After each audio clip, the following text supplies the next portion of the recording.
إله إلا الله محمد رسول الله لا إله إلا الله محمد رسول الله السلام علیکم ورحمۃ اللہ وبرکاتہ۔ ایک اور پوچھے جانے والا سوال کہ جنت میں سب سے پہلے کون سی امت داخل ہوگی؟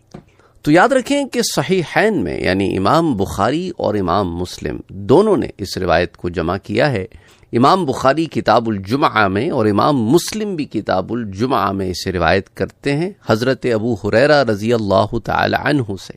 حضور صلی اللہ علیہ وآلہ وسلم نے ارشاد فرمایا کہ قیامت کے دن ہم سب سے آگے پیش ہوں گے، البتہ ان کو اہل کتاب کو ہم سے پہلے کتاب عطا کی گئی ہے اور ہم کو ان کے بعد عطا کی گئی ہے، یعنی کتاب کے عطا کرنے میں تو اہل کتاب ہم سے آگے ہیں، یعنی قرآن کریم آسمانی کتابوں میں سب سے آخر میں نازل ہوئی، لیکن قیامت کے دن امت محمدی صلی اللہ علیہ وآلہ وسلم جو ہے وہ سب سے آگے ہوگی۔ اور صحیح مسلم میں حضرت ابو ہریرہ رضی اللہ تعالی عنہ سے روایت ہے کتاب الجمعہ میں ہی کہ حضور اکرم صلی اللہ علیہ وآلہ وسلم نے ارشاد فرمایا کہ ہم سب سے آخر میں آئے، بحساب امت سب سے آخر میں آئے، مگر قیامت کے دن سب سے اول ہوں گے، سب سے آگے ہوں گے، پہلا نمبر اس امت کا ہوگا، اور ہم سب سے پہلے جنت میں داخل ہوں گے، مگر فرق یہ ہے کہ ان کو ہم سے پہلے کتاب عطا کی گئی اور ہم کو ان کے بعد عطا کی گئی۔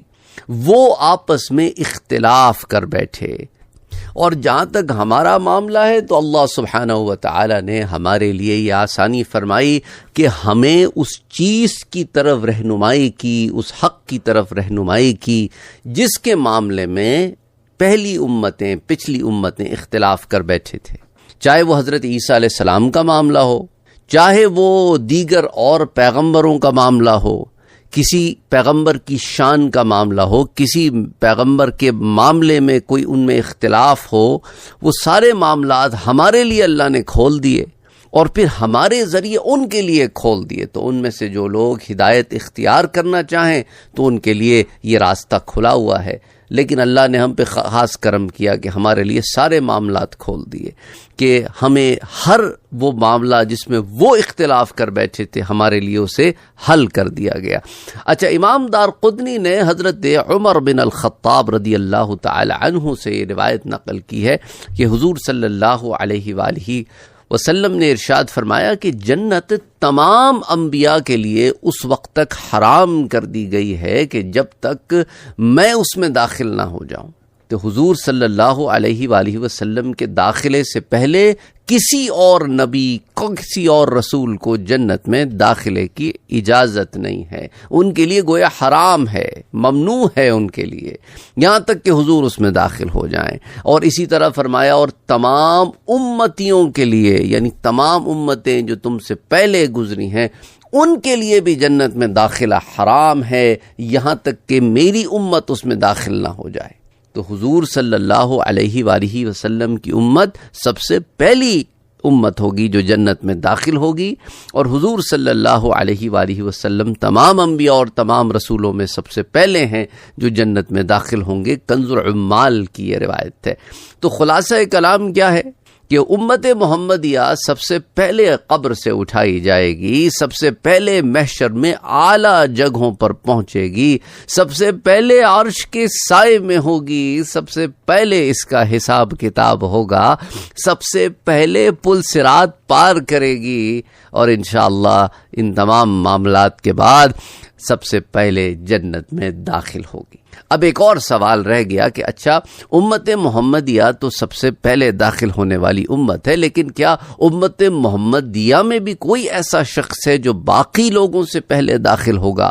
تو اس ضمن میں بھی ایک روایت آپ سے عرض کرتا چلوں کہ جنت میں داخل ہونے والا پہلا شخص کون ہوگا۔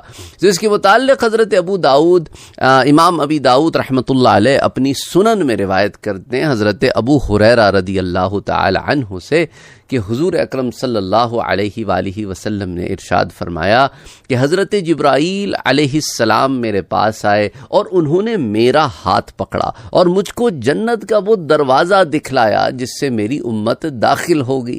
حضرت ابو بکر صدیق رضی اللہ تعالی عنہ بھی وہاں تشریف فرما تھے. فرمانے لگے کہ اے اللہ کے رسول صلی اللہ علیہ وآلہ وسلم، کاش میں بھی آپ کے ساتھ ہوتا تاکہ میں بھی اس کو دیکھ لیتا. سبحان اللہ. یعنی ایک تڑپ ہوتی ہے نا، جسے جنت کا شوق ہو، اس میں یہ تڑپ تو لازم ہے کہ کاش میں بھی آپ کے ساتھ ہوتا، اور جبرائیل امین آپ کو جب وہ دروازہ دکھاتے تو میں بھی دیکھ لیتا. تو حضور صلی اللہ علیہ وآلہ وسلم نے ارشاد فرمایا، اے ابو بکر، میری امت میں تم سب سے پہلے جنت میں داخل ہوگے. اللہ اکبر، اللہ اکبر، اللہ اکبر. مقام صدیق اکبر کا کیا کہنا. یہ روایت سنن ابی داؤد میں آتی ہے، کتاب السنہ میں باب الخلفاء کے تحت یہ روایت بیان کی گئی ہے. اللہ سبحانہ و تعالی ہم سب کو توفیق عطا فرمائیں کہ زیادہ سے زیادہ نیک عمل کریں، ہم ہمارے اہل و عیال سب انشاءاللہ جنت میں داخل ہوں، اعلیٰ مقامات میں داخل ہوں، بغیر حساب کے داخل ہوں، اور اللہ سبحانہ و تعالی ہم سب کی بخشش فرمائے، مغفرت فرمائے. پل صراط پر بھی ایسے گزر جائیں کہ بس ایک سیکنڈ بھی نہ لگے، اور عرش کے سایہ بھی ہمیں قیامت میں نصیب ہو، اور قیامت کے دن ہر شرمندگی سے اللہ بچائے. اللہ ہمارے گناہوں کو بخش دے، ہمارے جو پیارے گزر گئے انہیں بھی معاف فرمائے، جو ہمارے پیچھے رہ گئے انہیں بھی معاف فرمائے، ہمیں بھی معاف فرمائے. اور اللہ سبحانہ و تعالی حوض کوثر سے محفوظ نہ فرمائے کہ حوض کوثر میں ہم وہاں پر بھی پانی حوض کوثر کا بھی پئیں. اللہ سبحانہ و تعالی ہر معاملے میں ہمارے لیے آسانیاں پیدا فرمائے.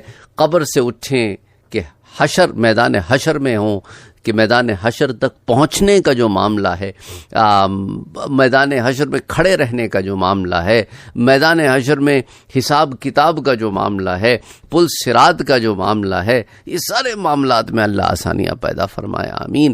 اللہم صلی علی محمد وعلی آل محمد. یاد رکھو، اپنے عمل سے ہم رب کی رضا چاہتے ہیں، لیکن ہمارے اعمال اس قابل تو ہے نہیں کہ جنت میں لے جائیں. تو جنت میں جانے کے لیے رب کا کرم اور اس کا رحم اور اس کا فضل چاہیے.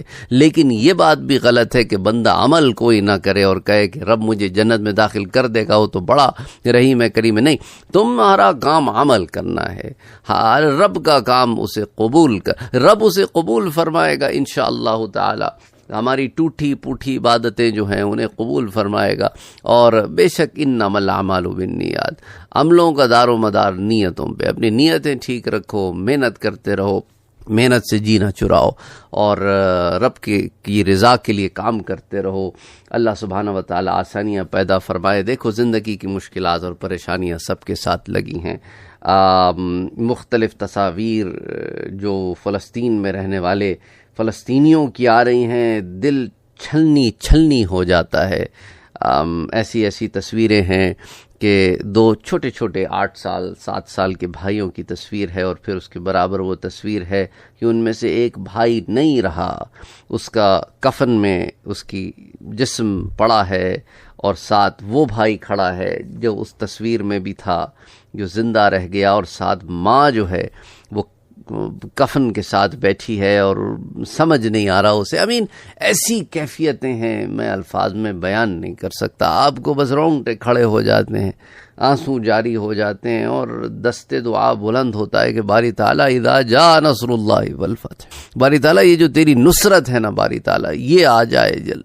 اللہم صلی علی محمد وعلی آل محمد.